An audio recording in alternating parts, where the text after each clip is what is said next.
For over a century, the story of human origins was a clean, linear drama. A story of us versus them. We were told that Homo sapiens evolved in the sun-drenched savannas of Africa, a sleek and intelligent lineage, while our cousins, the Neanderthals, were a separate, cold-adapted branch that drifted into the frozen wastes of Europe. Eventually, the story goes, we marched out of Africa, encountered these others, perhaps interbred a little at the margins, and then watched as they faded into extinction, leaving us the sole masters of the earth. It is a neat narrative that makes us feel special. But what if it is fundamentally wrong? What if the glass we have been looking through is actually a mirror? Recent breakthroughs in genetic modeling, most notably the work of David Reich at Harvard, are doing more than just adding details to this story. They are destabilizing its very foundation. We are entering a new era where the out of Africa model is no longer a simple exit, but a complex, braided river. The most radical implication of this new data is one that few dared to whisper until now. Homo sapiens might not be the replacement for Neanderthals. Instead, we might be better explained as a southern, warm-adapted branch of a broader Neanderthal population. In this view, we aren't the primary trunk of the human tree. We are the Mediterranean and African extension of a lineage we've spent 100 years trying to distance ourselves from. Today, we explore a hypothesis that changes everything. Could you actually be a Neanderthal adapted to the heat?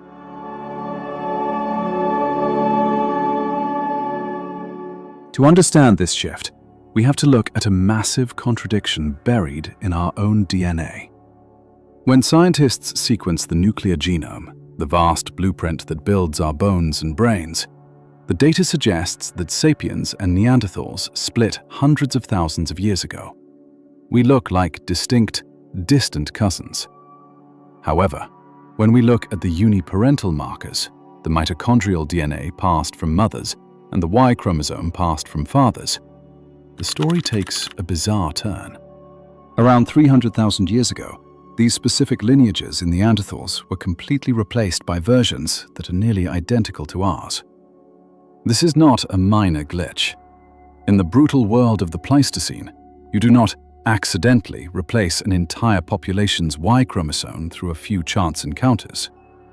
It suggests a massive, directional movement.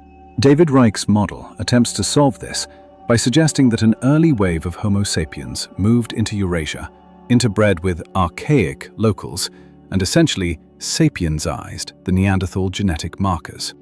But there is a catch. That model assumes Homo sapiens had to be the source, simply because we are the ones telling the story.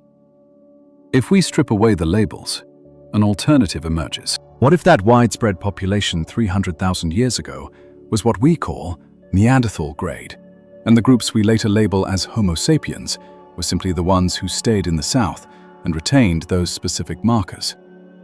Instead of sapiens infecting Neanderthals with their DNA, both groups may have inherited them from a shared, interconnected population that had not yet been divided by our modern categories.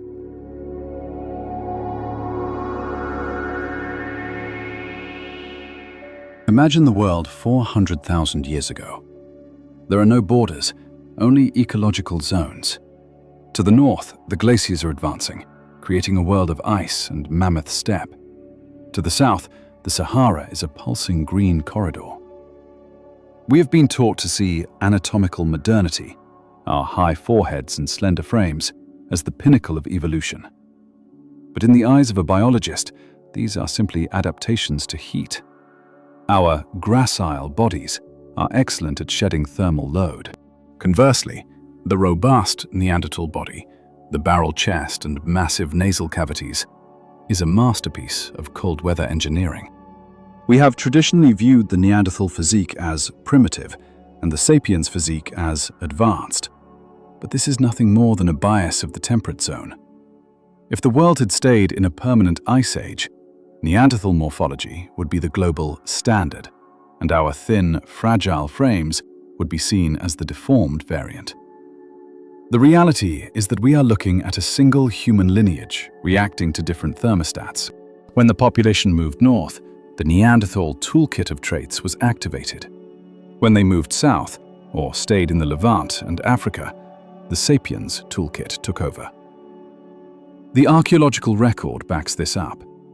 The Levallois technique, a sophisticated way of knapping stone, didn't belong to one species.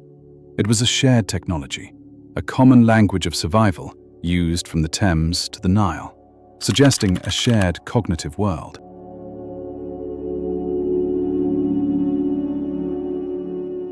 If Sapiens and Neanderthals were truly different species, we would expect to see a clear line in the fossil record, species A and species B, with nothing in between. Instead, we find a mess. We find the School and Kafsa fossils in Israel, individuals who have the chins of modern humans, but the brow ridges of Neanderthals. We find the Tabern fossils that defy every attempt at classification. Rather than forming two distinct groups, they form a gradient. Think of human evolution not as a tree with branches that never touch, but as a braided river in a delta. Streams diverge, flow around an island of ice or desert, and then merge back together. Genes, ideas, and cultural practices flow back and forth. The Southern Neanderthal model suggests that what we call Homo Sapiens is just one of these streams that spent more time in the sun. This explains why we see sapiens-like behavior, intentional burial, the use of pigments, and the wearing of shells in Neanderthal sites long before sapiens were supposed to have arrived. They didn't learn it from us. It was already in the blood of the common ancestor. They were simply regional expressions of the same human spirit. To make this tangible, we can look at two specific cases that haunt the halls of anthropology. In 1998, in the Lapedo Valley of Portugal, archaeologists found the skeleton of a 4-year-old child buried with a pierced seashell and wrapped in a shroud doused in red ochre.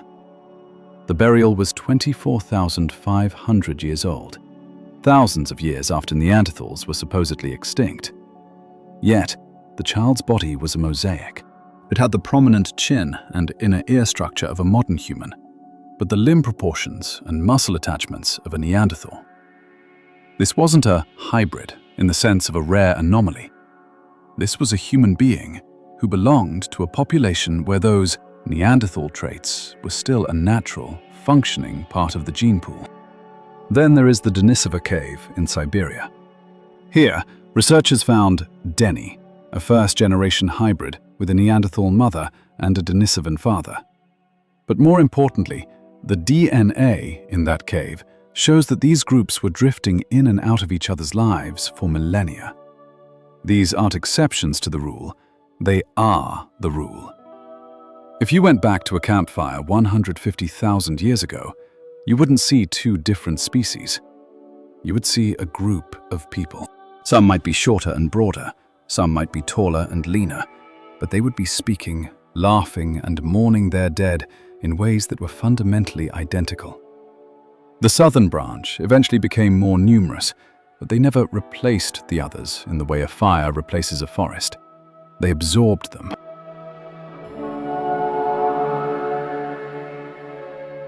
This brings us to a difficult question. What does it actually mean to be modern? For a long time, we used modernity as a weapon. We defined it by symbolic art, complex tools, and social structure. And then we claimed these were the exclusive inventions of Homo sapiens. But every year, that claim withers. We have found Neanderthal cave art in Spain. We have found Neanderthal jewelry made from eagle talons. We have found that they cared for their elderly and disabled for decades, showing a deep social empathy. The traits we call modern are not the properties of a specific species. They are the properties of a mind that was already present in the Middle Pleistocene. By calling ourselves sapiens and them Neanderthals, we created a false dichotomy to justify our own sense of superiority. Reich's genetic simulations show that an expanding population can absorb local DNA while keeping its own identity markers. But if that expansion was just a southern group of the same species moving back into the territory of their northern cousins, the entire out-of-Africa event becomes an internal migration.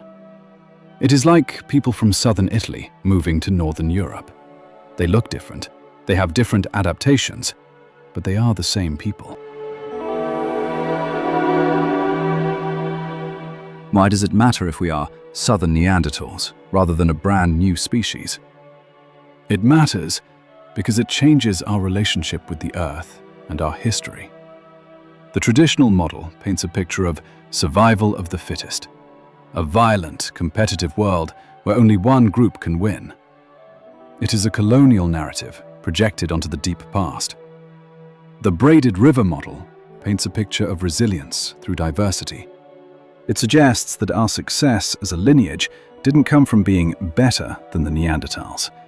It came from our ability to merge, to flow, and to carry the genetic lessons of every climate we ever inhabited. When you look at your own DNA today and see that 2% or 4% Neanderthal ancestry, do not look at it as a relic of a lost stranger. Look at it as a homecoming. We are the sum total of every human group that ever survived a winter or endured a drought.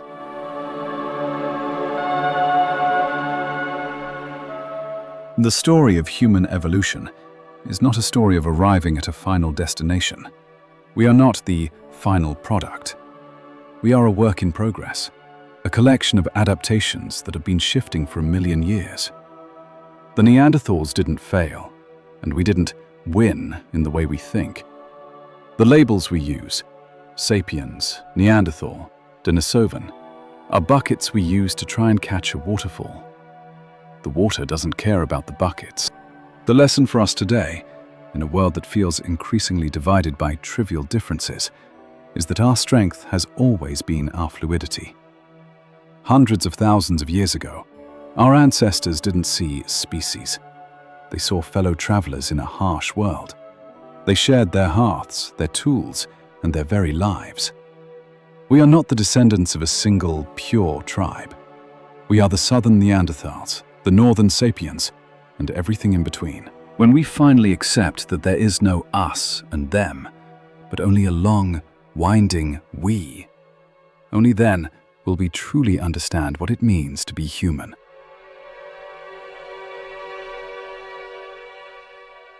The next time you see a reconstruction of a Neanderthal in a museum, do not look at it as a distant relative who went extinct. Look at the brow, the strength, the resilience in those eyes. You are looking at an older version of yourself, adapted for a different world, but carrying the same spark.